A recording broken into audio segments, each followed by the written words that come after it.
si Jesucristo ho ay ayon sa Biblia, sa Matthew chapter 5 verse 17, hindi siya pumarito para sirain ang batas at ang mga propeta. Sa English pa, destroy. He did not come to destroy the law and the prophets. Ang ibig sabihin, he continued following the Old Testament. The law. Pag sabing law, meaning Torah. Pag sinabing sa English is law, particularly referring to the Old Testament, meaning the Torah. Hindi daw pumunta si Jesucristo para destroy, to destroy. Heaven and earth shall pass away. Kahit isang tuldok, isang kudlit ay walang lalampasan, sabi ni Jesucristo. Pero ang sinasabi ni Pablo sa Galatians chapter 3 verse 11, sabi niya, no one is justified by the law.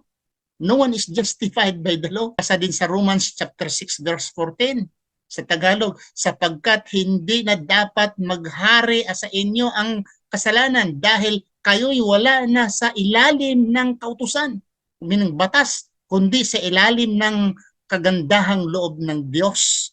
Hindi ba ang pagkakaroon ng batas ay kagandahan ng loob ng Diyos? To have a law, to have a system, ito ay bunga sa kagandahan ng loob ng Diyos. Sa inyo mga kapatid, saan ba ang mas matimbang? Si Pablo or si Jesucristo? Saan ba as mabigat? Saan ba as mas mataas? Mas sobra? Mas labaw? Mas dapat sundin? Sino? Si Pablo or si Jesus Christ? Sabi nga ni Jesucristo kahit man isang kudlit, isang tuldok, mawala man ang langit at mawala man ang lupa at ang batas ng Diyos ay mananatili. Ang turo ni Jesucristo ay mananatili. Ang turo ng lumang tipan ay mananatili. So yun ang ibig sabihin ni Jesucristo. Anong ibig sabihin ni Pablo? Sabi ni Pablo dito, mabasa sa Hebrews chapter 6 verse 1 sa English. Therefore, let us move beyond the elementary teachings about Christ and be taken forward to maturity, not laying again the foundation of repentance from acts that lead to death and of faith in God. Sino siya? Magsabi ng ganyan. Let us live the elementary teaching about Jesus Christ. Elementary teachings about of Jesus Christ. Not laying foundation of repentance. Repentance ay yan, iwanan mo na yung repentance. Pumunta nga si Jesucristo dito dahil sa repentance. Itong mga tao na nagsasabi, si Jesus Christ ay nag-ayos ng mga kitungin, naggamot ng mga pilay, nagbuhay pa ng patay, hindi kagaya kay Muhammad, etc. Si Jesucristo ay number 1 sa panggagamot, number 1 sa lahat ng mga himala.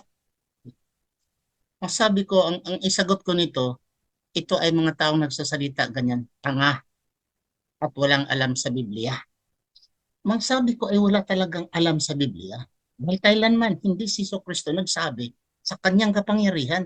Palagi niyang sinasabi, wala akong magagawa sa aking sarili. Sa mabasa sa John chapter 5 verse 30. All power is given into me. All power is given into me. Sino pakialam nyo? Kung si Jesucristo man lang ay mayroong ginawa ng himala, ano kayo? Kamag-anak kayo ni Kristo? Pamangkin nyo si Kristo? Ka-religion ninyo si Kristo? And I will prove to you na yung mga Kristiyano ang mga kaaway ni Jesucristo. Kristiyano ang mga kaaway ni Jesus. Many will say to me in that day, Lord, Lord, have we not prophesied in thy name? In thy name. Who is calling the name of Jesus Christ? And in thy name, have cast out devils. And in thy name, done many wonders and miracles. What continues? And then I will profess unto them, I never knew you. You depart from me, you evildoers. Why evildoers?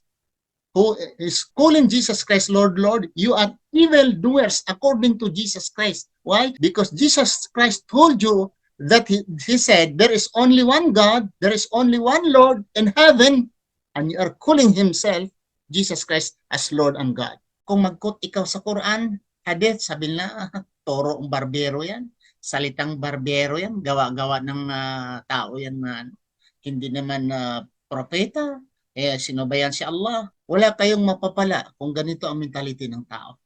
So ang ma-advise ko, quote from their own book, the Holy Bible. supposing about salvation. Karamihan dyan, nagka-kontradiktuhan yan about salvation. No?